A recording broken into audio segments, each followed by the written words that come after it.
So let's say you're having a repetitive event or a recurring event. Then what you can do is you can go around and then set some parameters for it. Let's say, for example, you got this event right here, and in each week right here in this particular timing, you have something like a weekly meeting right here, just like this.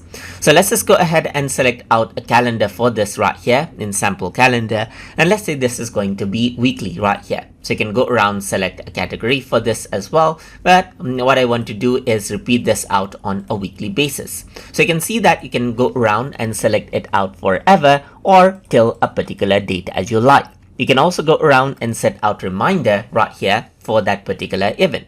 So if I were to go around and click on save and close, then you can see that this is what you have right here. So you got one reminder right here, just like this. You can go around and let's say dismiss it. And then on the next week, you can see that the same meeting is there, just like this. You can go ahead and edit this out as well, just like this. So let's say, for example, I'm going to edit all the occurrence, or you can just edit that particular occurrence right there. So I'm going to go around and say something like Delhi meeting right here, just like this. And once I go around and choose Delhi meeting, what happens is that I can go around and choose Delhi right here, just like this. And then you can choose forever, just like this as well. Click on save, and this becomes a Delhi event, just like this, as you can see. So in the week view and so forth, you see this particular event just like that.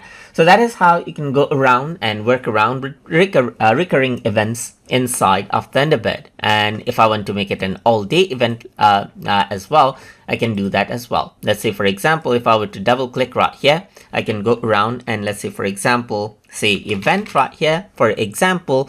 Then what I can also do is make it an all-day event, which does not denote the time. So let's just go around and select it, save it, and it comes at the top right here, denoting that it is an all-day event. So that is how you can set recurring events and all-day events inside of Thunderbird. So hope you guys learned something as always. And as always, please like, comment, share, and subscribe.